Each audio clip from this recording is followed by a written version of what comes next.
Bonjour. Bien, alors comme convenu, j'avais promis de faire une vidéo au sujet des cartes du tarot. Nous allons commencer aujourd'hui si vous le voulez bien. J'espère que ça vous intéressera. Vous pouvez laisser vos commentaires. Comme ça, je peux rectifier éventuellement s'il y a quelque chose que vous n'avez pas compris ou si je ne suis pas assez explicite. D'accord? Voilà.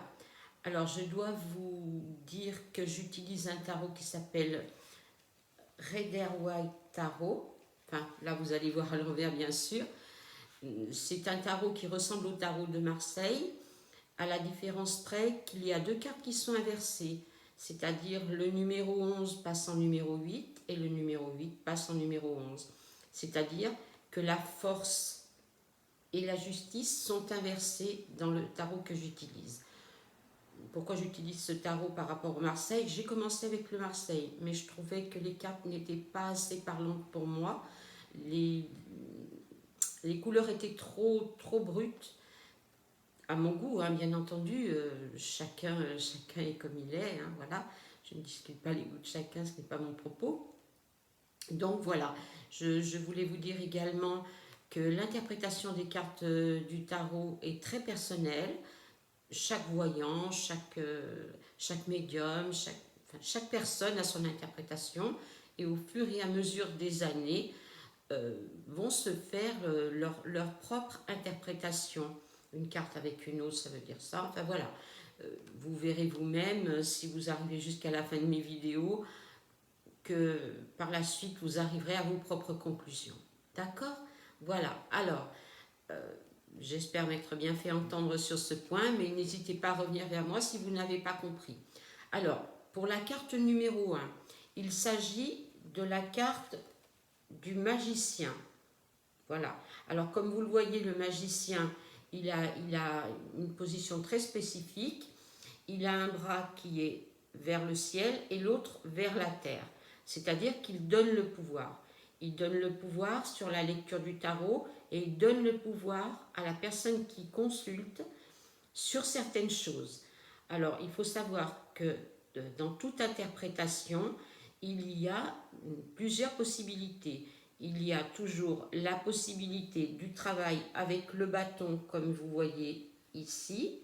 D'accord? Ça, c'est le bâton. Ensuite, tout ce qui est sentiment, d'accord? Tout ce qui est lutte avec l'épée et tout ce qui est argent avec une petite pièce en or qui est représentée ici. D'accord? Voilà. Donc, le magicien peut représenter, comme toutes les autres cartes, au moins 4 possibilités. Si elle est accompagnée d'autres cartes, nous en parlerons plus tard, c'est encore beaucoup plus spécifique. Ok? Alors, comme vous le voyez, il s'agit d'un homme qui a un 8 sur la tête. Alors, au niveau du tarot que j'utilise, le 8 est un chiffre de chance. C'est-à-dire que quand vous tirez cette carte et qu'elle vous représente, vous avez toutes les possibilités de réussir un projet que vous avez en tête. Ça ne veut pas dire que vous l'avez déjà en tête. Ça veut dire que vous l'aurez. Si vous l'avez déjà, tant mieux, ça sera beaucoup plus simple pour vous de savoir où vous allez, bien que éventuellement je suis là pour vous aider. D'accord? Donc comme vous le voyez, c'est un homme qui est debout et qui prend le pouvoir, ou une femme éventuellement. Hein. Attention, si le consultant est une femme, ça donnera le pouvoir à une femme. Dans ce cas, la carte n'est pas définie comme un homme, elle est plutôt définie comme une possibilité. D'accord? Voilà. Ça peut représenter également, comment dirais-je, quelqu'un qui travaille à son compte. Ça peut représenter un chirurgien.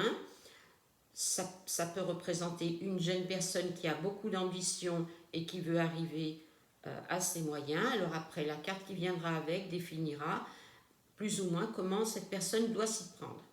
D'accord? Voilà.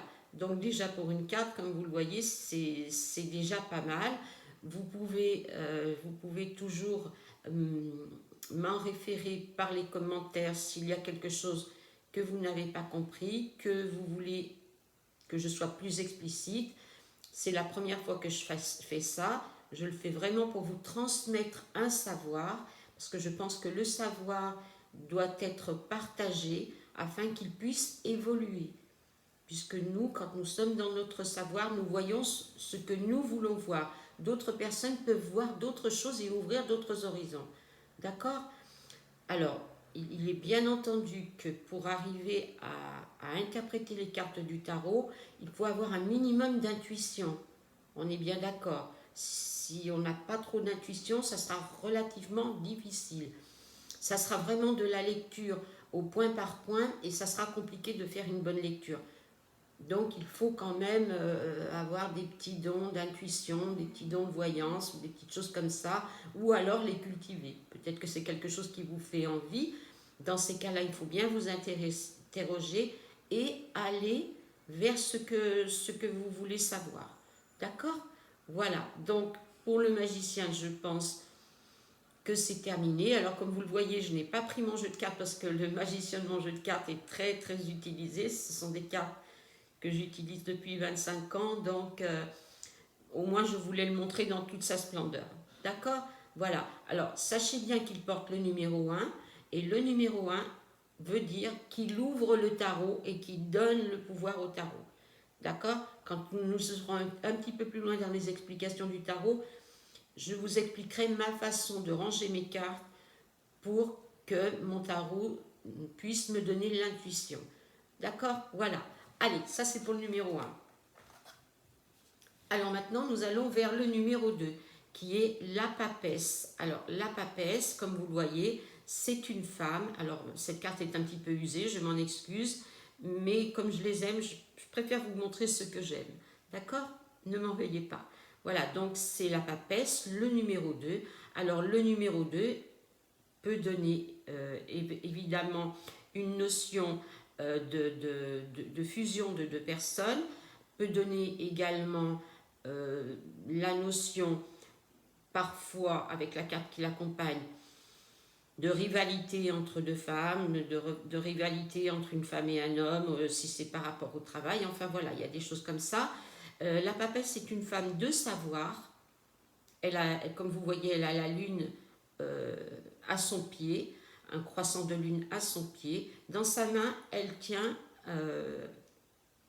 un livre religieux, ce qui veut dire que c'est une femme, comme vous voyez, elle a une croix autour du cou, c'est une femme qui a également des pouvoirs. C'est une femme qui donne l'intuition. Avec une autre carte, ça signifie au niveau du tarot qu'elle donne des dons de voyance. Par exemple, je vais vous le dévoiler, hein, on va aller un petit peu plus vite comme ça vous intéressera plus. Quand il sort dans un jeu la sacerdotisse, c'est-à-dire la papesse et la lune, ça veut dire que cette personne a un don de voyance. Voilà. Donc là, je vous en dévoile un petit peu pour vous intéresser un peu plus. Il faut savoir aussi que dans un autre domaine, ce sont des papiers, des signatures de papier, beaucoup de choses comme ça qu'elle peut... Vous savez, une carte, c'est très complexe. Hein, c'est toujours...